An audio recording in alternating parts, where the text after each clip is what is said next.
Okay, everybody, it's me, Gregory Mannarino. It is Friday, October 30th, 2020. We have to talk as usual. A lot of stuff happening here. Let's start off with this market today. You want to talk about extreme volatility? Yeah, that's exactly what we had today. Stocks finished lower across the board, but well off the lows. The Dow Jones Industrial Average was down like 400 and something points. We finished down 160-ish around there. The NASDAQ took the biggest hit. Why? Apple got hit. Amazon got hit. So it sucked down the NASDAQ here. Let's talk about a few other things here. Let's talk about this debt market real quick. 10-year yield, 0.88. What is the tale here? What are we being told by the debt market is happening? Cash is leaving the debt market. Okay? It's looking for some place to go again. Is it going to go back into the debt market if we got some kind of a scare, a contested election, something along those lines? It very well might do that. But we also have to entertain the possibility that this cash may make its way into the stock market as well. So we're going to talk more about that in a little bit, but let me cover a couple of other things first. So yes, the 10-year yield move is tremendous. Keep your eye on that. The dollar today, a little stronger. However, again, I brought this up recently. Morgan Stanley is now betting against the dollar heavily. We got Deutsche Bank today explaining that the dollar long-term expect weakness. Okay, so that's another major bank. JP Morgan today came out saying the Federal Reserve is prepared to increase its debt purchases. So we have that taking place here. No doubt about it. We have this stimulus package. We heard from the president today. President Trump said, we can expect, the American people can expect a tremendous, his words, stimulus package after he wins the election. Okay? We'll see if that comes to pass. Although McConnell came right up the back door and said, hold on a minute, not so fast, Mr. President, more like 2021. Of course, they got to string the American people along a little further. They're not desperate enough, okay? Despite the fact that, we're in an economic collapse, period, the end. But that's just the way it goes. So, again, debt market is sending a signal here. There's cash waiting to go somewhere. Either it's going to go back into the debt market and stocks will suffer, or it's going to go into the stock market. Now, these gyrations that we've been seeing in this market over the past 2 weeks have been pretty extreme, especially over the last week. I mean, they've been bad.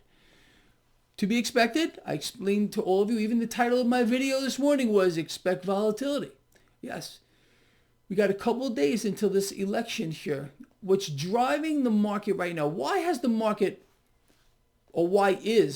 falling under pressure like this as of late? There are several factors, and I want to cover them here. I don't know if this is number one or this is number two, but I'm just going to say number one, Europe. The issues in Europe are pretty bad. They're shutting down systematically. Boom, boom, boom. So fear in the market is, okay, is that going to happen here in the United States? Uncertainty.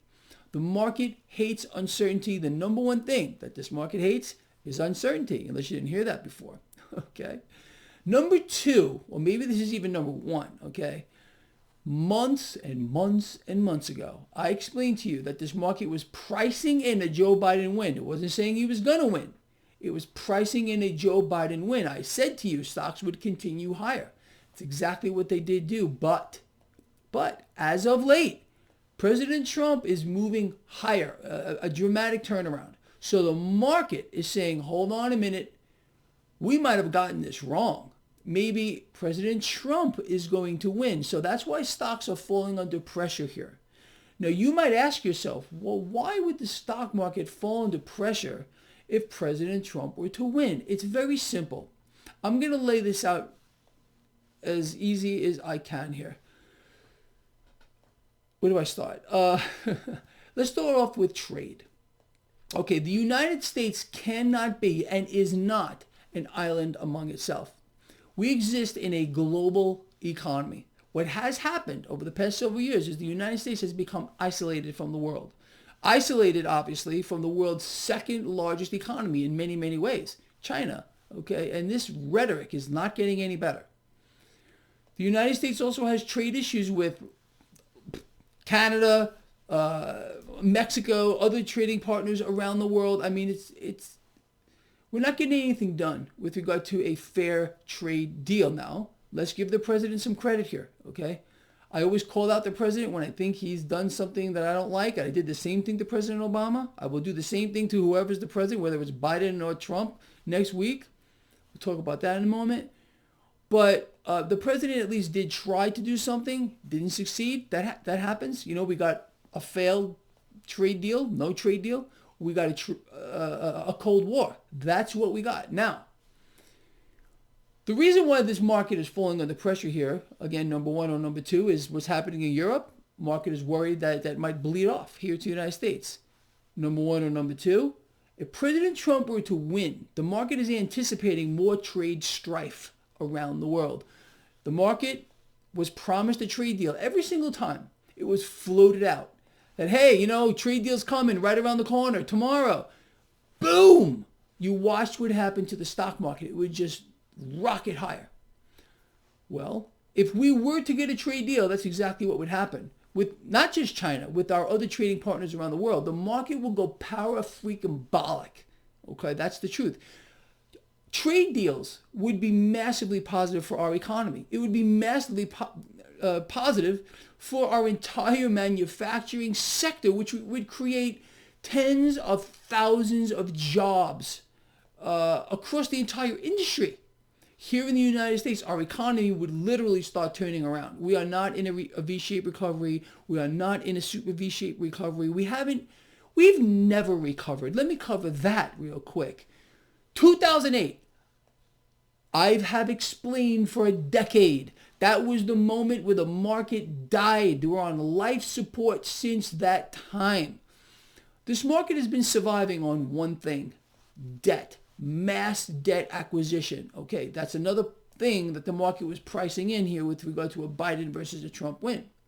So, there's never been a recovery. All we have done is explode the debt, inflating a stock market bubble second to none in the history of the world, and a housing bubble, causing price distortions across the spectrum of asset classes. Again, there is not one asset today, not one asset that has a real price discovery mechanism. Because why? The debt market is a bomb. It's a time bomb waiting to go off. Okay? It will go off at one point. And because every asset derives value from what's happening in the debt market, if the debt market is not real, if it's not being allowed to reflect a true price discovery mechanism because the Fed is buying it all, how does any asset at all have a price discovery mechanism behind it? It doesn't. This has created distortions like we've never seen before. And there's going to be a horrible moment of reckoning. There's no doubt about it. So again, there's never been a recovery. Not under President Obama, not under President Trump. No booming economy, never, ever. We boomed the debt. That's all, giving the illusion of a recovery. That's it. We've fixed nothing. In fact, we've made the underlying issue monumentally worse. We had a debt crisis. The debt crisis today is orders of magnitude larger than it was back then. Okay, now that we got that out of the way, market was pricing in a Biden win, thinking, hey, you know what? We're going to get a trade deal with China. We're going to get trade deals with our other partners around the world. Stocks are going to go higher on the back of that. Our trade deficit will start to shrink because our trade deficit is ballooning. It's actually at beyond nightmare proportions right now with no end in sight. No end in sight. It's not going to stop until we figure out a way to fix the issues with the global economy. All right, we have a global economy. We cannot be an island among ourselves. Otherwise, we lose. You understand? China's waiting this out. Let me explain this to you real quick. China has no intention at all of dealing with President Trump. They will wait out another entire term if they must do that. China has a long-term horizon with regard to how they're playing their economy. We're not talking about years. We're talking about decades. You understand? China will wait out President Trump and allow this whole thing to get much worse. Trade deficits continue to explode. Manufacturing sector falling off a cliff. More job losses. If Biden were to win, this would change. China will deal with Biden. So will other nations around the world. So the market was banking on that, literally banking on, and that's why the market was going up as it priced in a Biden win. It was saying, hey, if Biden wins, well, you know what? We're going to get some trade deals. Going to be great for the economy, great for job creation, great for the stock market. That's what it was doing. If Trump wins, it ain't happening. It's not happening. If you feel like I am wrong, please correct me here. Explain to me how, with all the rhetoric that we've seen as of late, and we know that China does not want to deal with Trump, how will he pull that off? Again, will he get in there and negotiate? No. China has no intention of doing it. So again, that's why stocks are falling under pressure as well. So it's like a 1-2 punch. You got Europe over here. You got the now potential of President Trump winning because he's coming up here very quickly, very, very quickly. So again, uncertainty in this market is driving the volatility. You get it? Very simple, very straightforward. Let's talk about a few other things here, other than the 10-year yield, which is pretty epic at this point. Cash waiting to go somewhere. If this election here becomes contested or something goes awry with the election, you can expect the stock market to take a hit. And if you think this is a hit lately, no, you haven't seen anything yet. It's going to be much, much greater than that. The market is going to hate it, and it will punish the people via that mechanism. So we'll see how that plays out. In the event that President Trump does lose, all right, I'm not saying he's going to win or lose, because I know a lot of you are going to get triggered. In the event that he loses, I expect him to cause problems, and he's going to take the market down with him and the people as well. That's how it's going to go. So be ready for that. I really feel that way. But if it's a clean win, if President Trump wins and Biden says, okay, I concede, stocks are going up. If Biden wins, again, another relief rally. Stocks are going up, but much higher, much faster. Again, stocks are going to go up no matter what. President Trump wins, stocks are going up.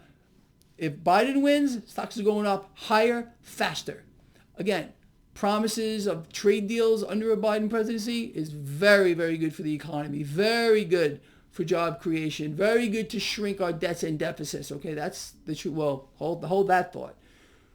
If Biden were to win, we can also expect parabolic debt acquisition maybe we would shrink our trade deficit, but the debt must be compounded. You understand? Look, the debt-based economic model is a curse upon the planet. It is. Central banks themselves are a curse upon the planet. The system demands that more debt be borrowed into existence in greater and greater amounts just to sustain where we are. You understand that? Under Biden, parabolic debt is coming. That's the truth. Under Trump, debt is coming too, but maybe to a lesser degree. With regard to the stimulus here, we heard from President Trump today, who said that as soon as he's elected, we're going to get a stimulus package. McConnell said, no, not so fast. Okay, we'll see how that plays out. I covered that. Anyway, let's move on to a few other things. Cryptocurrencies today fell under pressure. The dollar got a little stronger, although we got a couple of banks here. What do we got? Morgan Stanley now, Deutsche Bank saying get short the dollar. We got JP Morgan saying the Fed is prepared to unleash another round of bond buying. Imagine my surprise. I'm so shocked. I mean, that's the way it's going to go. So very dollar negative. Period. The end. You bet against the debt. So what are these banks saying? Again, if they're telling you the dollar's going down, they're telling you as well. Bet against the debt. Dollar is a unit of debt. Period. The end. You know that. Anyway, so crude oil still remains under pressure here. Crude oil has fallen like 12% over the last month. That's pretty profound, and it is weighing on the market as well. So look, there are so many little facets to this. This thing is very fluid. But next week is going to be absolutely epic, sincerely, to see how this whole thing plays out and to see how the market reacts. If we have a contested election, people, mark my words, be ready for the stock market to go crazy and to drop precipitously. There's no doubt about it. So we'll see how that plays out anyway. All right, look. So with that said, this is kind of a long video. I apologize for that.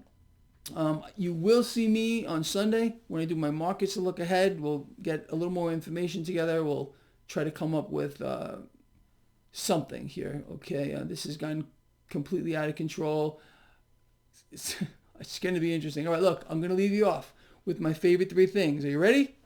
Love each other, care about each other, and be charitable. People, we are our greatest resource. Remember that. We are our greatest resource. We must come together. We have got to stop letting the freak show divide us. That's what they're trying to do, and they've been extremely successful at doing that. Okay? Hopefully, this election here will be an opportunity for us all to come together, no matter who wins. If we don't come together, we will lose on a scale that will be literally biblical. Okay? So for you people out here voting for President Trump, and if he wins, I will support you. Okay? And I hope those of you who are voting for Biden will support President Trump and those that support him. And the same thing on the other side. If Biden pulls off a win, I hope those of you people out here who voted against him will support him and hope our country would be prosperous. Which, don't go against each other. The last thing I want to see, and if this gets really ugly, I'll just start blocking everyone. I just stop. All right. I don't want to see disharmony. I want unity between all of us here. Let's have some dignity, some human decency to each other for once, okay? Let's stop this whole nonsense. They want us divided. We're going to say, you know what? Screw you. We're going to come together finally. That's what we need. If we continue to allow ourselves to be manipulated like this, we lose. I think you got it. All right, I'm out of here. See you Sunday.